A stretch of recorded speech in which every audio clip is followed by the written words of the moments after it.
बोले वृंदावन बिहारी लाल की जय। आपने कभी विचार किया है कि इस संसार में दुख क्यों है और इतना दुख क्यों है, इतने दिनों तक दुख क्यों है और हर प्रकार का दुख क्यों है? विचार नहीं किया होगा। अब थोड़ी विचार कर लीजिए। संसार में जितनी वस्तुओं का आविष्कार हुआ है वो सब दुख के कारण हुआ है। दुख को दूर करने के लिए तो आविष्कार होता है। जैसे अध्यात्म की उत्पत्ति भी दुख के कारण ही हुई है। मुस्लिम धर्म में यहूदियों के द्वारा ये बहुत दुखी थे।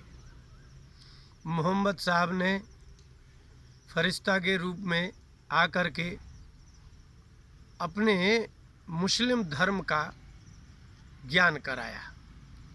जितनी भी आयतें हैं कुरान दुख के कारण, उसकी उत्पत्ति ही दुख है। दुखी होने के कारण ही तो ये कुरान का अवतरण हुआ। ईसाईयत कैसे पैदा हो गई? ईसा मसीह के रूप में भगवान ने उनको भेजा।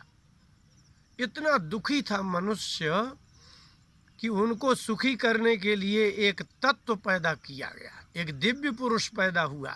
उस दिव्य पुरुष की उत्पत्ति दुख के कारण हुई है। वीरता उत्पन्न होती है तो दुख के कारण उत्पन्न होती है। अध्यात्म उत्पन्न होता है तो दुख के कारण उत्पन्न होता है। ये आप वैज्ञानिकता जो देख रहे हैं, अत्यधिक गर्मी को दूर करने के लिए आपके कूलर का आविष्कार हो गया, एसी का आविष्कार हो गया। यहाँ से वहाँ जाने में इतना दुख होता था, उसके लिए वाहनों का आविष्कार हो गया। तो अध्यात्म हो या भौतिक उन्नति हो, विकास और आविष्कार ये दोनों दुख के कारण ही होते हैं। मुसलमानों के राज्य के समय में गुरु नानक देव का प्रादुर्भाव हुआ। गुरु नानक देव ने अपने हिंदू प्रजा को वीर और भगवान की शरण में ले जाने के लिए सिमरन दिया, आध्यात्मिकता दी। वहाँ भी आपको दुख के ही काल में उत्पत्ति देखी गई। चैतन्य महाप्रभु की उत्पत्ति दुख के कारण हुई।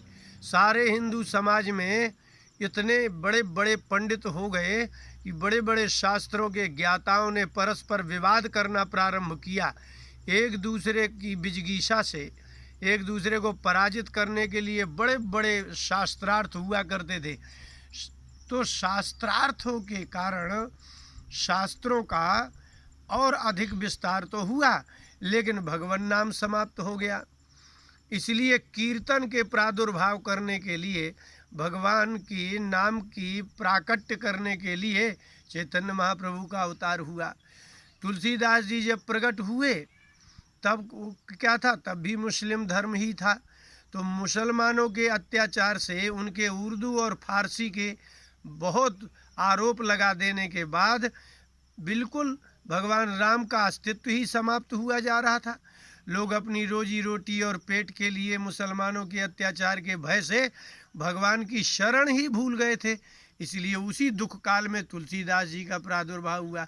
अब चाहे मुसलमानों के लिए मोहम्मद साहब ने कितना युद्ध नहीं किया है मक्का मदीना इत्यादि के लिए, तो कुरान का अवतरण हुआ है तो उसका कारण दुख है।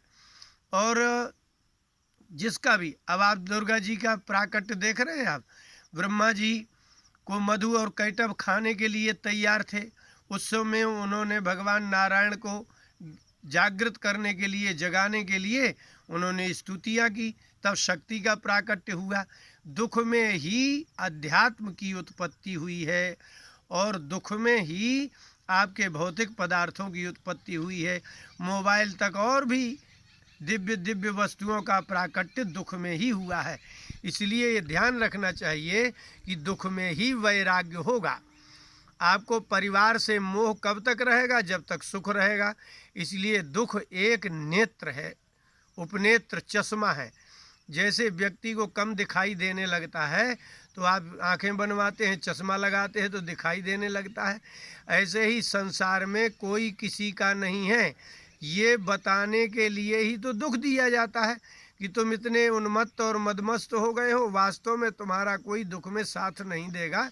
तो दुख इसलिए है, मनुष्य को जागृत करने के लिए दुख दिया गया है। दुख बुरा नहीं है। इसलिए रहीमदास जी ने लिखा, रहीमन विपदा हु भली, जो थोड़े दिन होए, हित अनहित या जगत में जान परत सब कोई। दुख एक अमृत है, जिसने भी दुख और अपमान सहा वो इस संसार में अमर हो गए। इसलिए दुख से ही ज्ञान उत्पन्न होगा, दुख से ही सुविधाएं उत्पन्न होती हैं। अब दुख होगा तो आविष्कार होगा, आवश्यकता तो पड़ेगी, तो आवश्यकता ही आविष्कार की जननी कहा जाता है। इसलिए रहीमदास जी ने कहा कि जो थोड़े दिन होए, वह आपत्ति भी ज्ञान उत्पन्न कराने के लिए है, जो थोड़े दिन होती है, ताकि आपको पता चल जाए कि कोई किसी का नहीं है। वाल्मीकि रामायण की उत्पत्ति दुख के कारण हुई। देखिए, हम आपको बताते हैं, वाल्मीकि रामायण के द्वितीय सर्ग के 15वें श्लोक में, आप द्वितीय सर्ग का जब अध्ययन करेंगे, एक दिन नारद जी वाल्मीकि जी के यहाँ आए, बैठे, आदर सत्कार हुआ। नारद जी के चले जाने के बाद अपने शिष्य भरद्वाज जी को लेकर के वाल्मीकि जी तमसा तट में जाते हैं, तमसा नदी के किनारे, और वह गंगा से बिल्कुल पास में है तमसा नदी। तमसा नदी में स्नान करने के लिए जब वो बैठे तो देखा चारों तरफ से पक्षियों का कलरव सुनाई दे रहा है, लेकिन एक तरफ एक क्रौंच पक्षी होता है जो वास्तव में दिन में ही मिलता है, विशेष करके उनका वियोग ही बना रहता है। उन्होंने देखा कि क्रौंच पक्षी किलोल कर रहे हैं, आपस में पक्षी खेल रहे हैं, आनंद कर रहे हैं। भरद्वाज बल कल चीर कंबल इत्यादि लेकर के वाल्मीकि जी के साथ में हैं। लेकिन इतने में कोई एक व्याध आया, जो जंगली व्यक्ति है, वो पशुओं और पक्षियों को मार के ही खाता था। अचानक वाल्मीकि जी के कान में उस क्रौंच पक्षी के इतनी तीव्र गति से रोने की आवाज़ आई। जब पक्षी आनंद में होते हैं तो उनके बोलने का ढंग अलग होता है, और जब वो दुख में होते हैं तब बोलने का ढंग अलग होता है। जैसे आप सुख में अलग हंसते हैं और आपका रोना दिखाई देता है, इसलिए पशु पक्षी भी रोते हैं दुख में। जब उसके रुदन की आवाज़ आई, वाल्मीकि जी स्नान छोड़ करके जब उस पक्षी के पास पहुँचे तो उन्होंने क्या देखा कि क्रौंच पक्षी मादा पक्षी के ऊपर है और वहीं उसका प्राण त्याग हो गया है, वहीं मर गया है, बाण मार दिया है उस लुब्धक ने, शिकारी ने। और मुड़ करके देखा तो निषाद खड़ा था। निषाद का तात्पर्य ही है जंगली जाति थी वो, तो जंगल का मनुष्य तो हिंसक ही होगा, उसको अन्न तो पैदा करना ही नहीं है, फल फ्रूट के साथ साथ मांसाहारी होता है। उसने देखा कि क्रौंच पक्षी नर मादा दोनों संयोग कर रहे हैं, अब ये भाग भी नहीं सकता, उड़ भी नहीं सकता, और उसने बाण मार दिया। उसके बाण मारने से ऊपर जो पक्षी नर था वो गिरा। उसके दुख से दुखी हो करके वाल्मीकि रामायण की उत्पत्ति हुई है। वाल्मीकि जी ने देख करके कहा कि मां निषाद, वाल्मीकि रामायण के बालकांड के दूसरे सर्ग का 15वां श्लोक है। मां निषाद प्रतिष्ठा त्वा मगमः शाश्वती समाः, यत क्रौंच मिथुनादेक मवधीह काम मोहितम।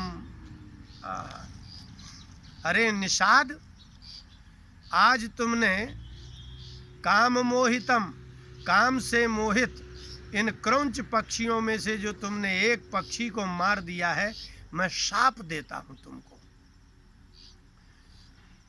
आने वाली हजारों वर्षों तक तुम्हारी जाति को, प्रजाति को कभी प्रतिष्ठा प्राप्त नहीं होगी।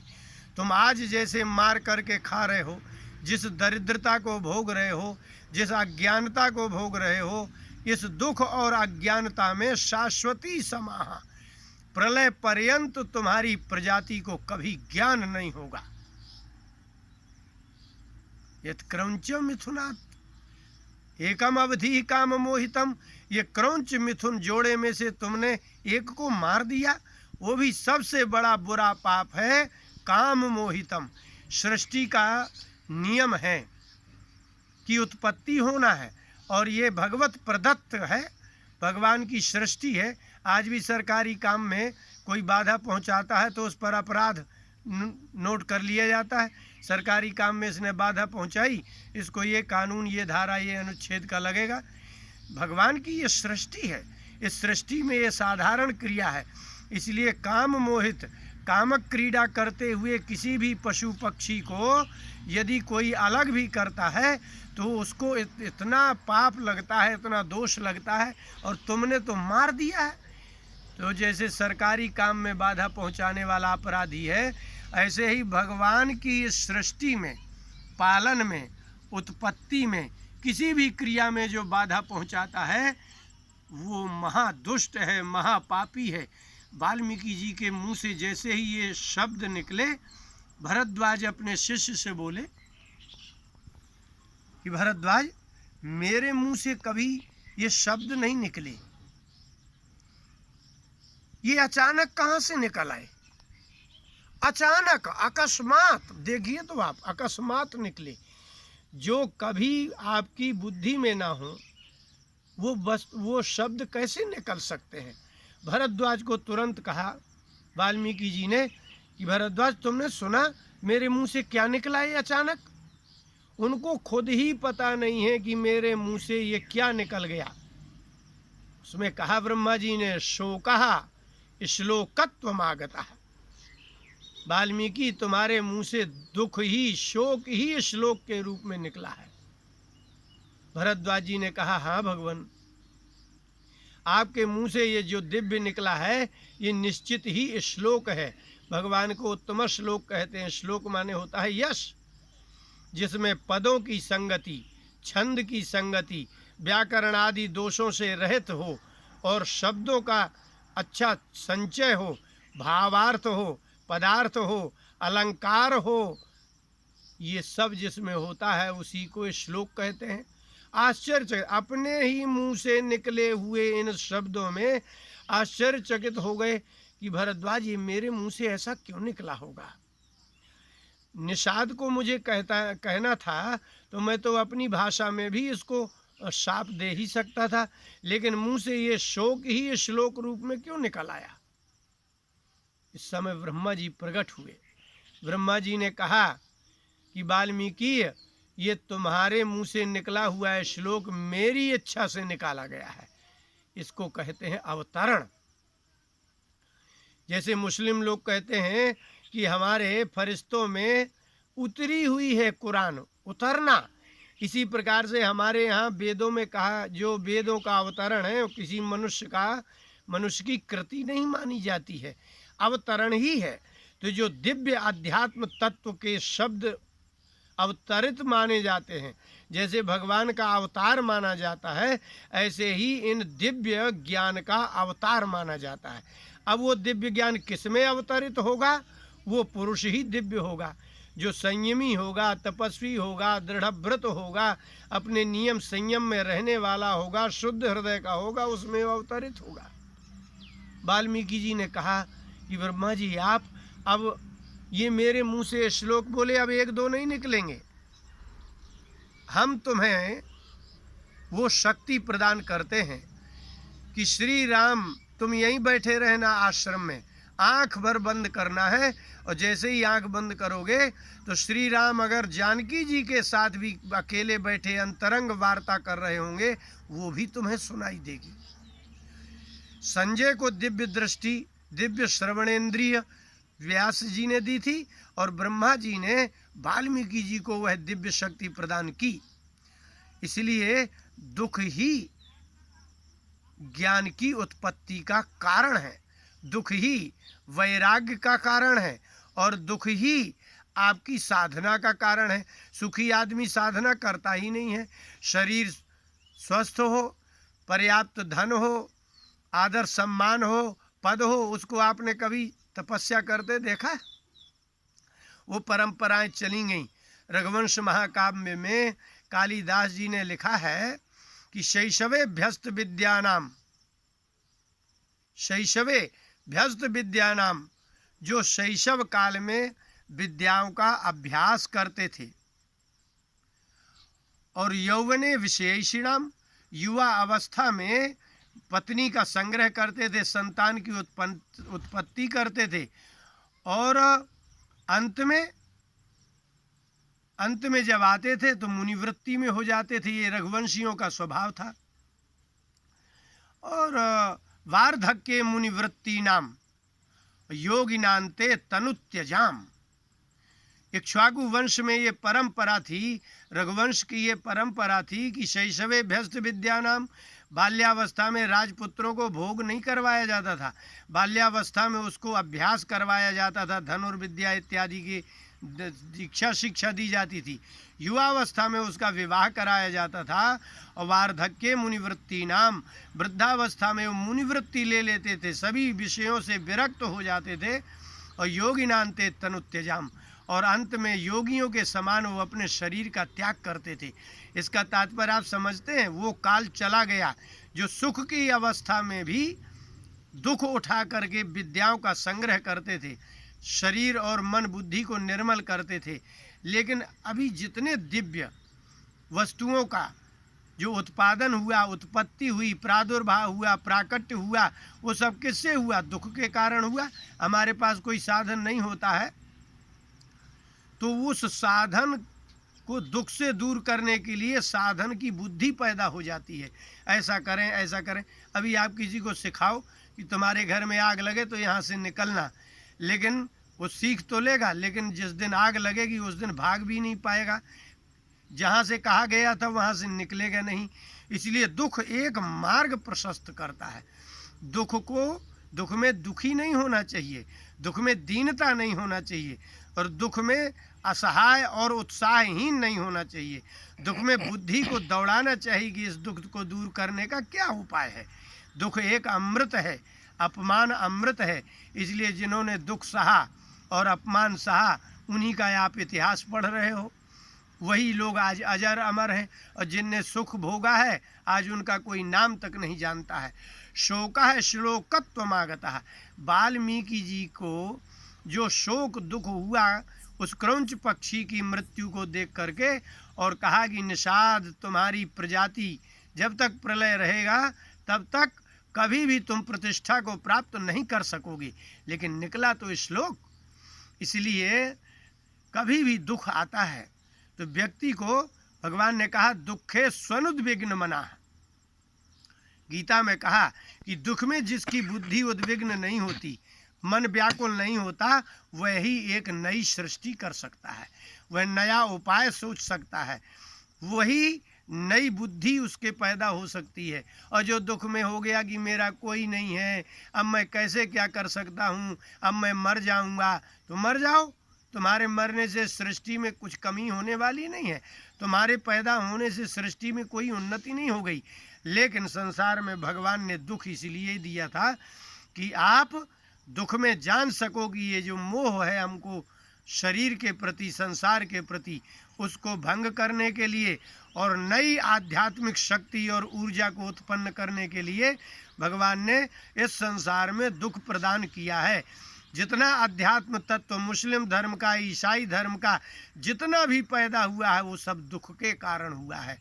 और हमारे यहाँ भी जितनी आध्यात्मिक शक्तियों, अब पहले की बात अलग है, लेकिन पहले भी वाल्मीकि जैसे व्यक्तियों के अंतःकरण में जो उत्पत्ति हुई है उसके मूल में तो दुख ही है। इसलिए दुख में कभी दुखी ना हो करके किसी मार्ग को खोजना चाहिए, चाहे भले घर त्याग करना पड़े, गुरु की शरण। आज पांडवों का नाम इसलिए थोड़ी है कि वो लड़ गए हैं अपने भाइयों से, इसलिए नाम है। उन्होंने 13 वर्ष तक महात्माओं का संग किया, पूरी पृथ्वी में विचरण किया। दुख काल में ही अर्जुन ने इंद्र के यहाँ जाकर के अस्त्र शस्त्र एकत्रित किए, शंकर जी से पाशुपतास्त्र। यदि परिवार से दुख नहीं मिला होता तो अर्जुन ने कभी दिव्य अस्त्रों का संग्रह ही न किया होता। इसका तात्पर्य यही है कि विद्या प्राप्ति होगी तो दुख से होगी और दुख की निवृत्ति विद्या से ही होगी। इसलिए ज्ञान की उत्पत्ति भी दुख से ही होती है। वैराग्य और तप की उत्पत्ति दुख से ही होती है। जो दुख नहीं सह सकता वो कभी तपस्या ही नहीं कर सकता, क्योंकि तपस्या में तो भूख, प्यास, धूप, गर्मी, सर्दी सब सहना पड़ता है। इसलिए अपने आप को दुखी नहीं मानना चाहिए। दुख आए, चाहे भोजन का दुख हो, चाहे हमारे रक्षा सुरक्षा का दुख हो, बड़ी हिम्मत से भगवान की कृपा मान करके और दुख काल में एक अपनी नवीन बुद्धि की उपज करना चाहिए, अलग से ही विचार करना चाहिए और लोगों को एक अलग मार्ग देना चाहिए। दुख नवीन मार्ग का उद्घाटक होता है। बोले वृंदावन बिहारी लाल की जय।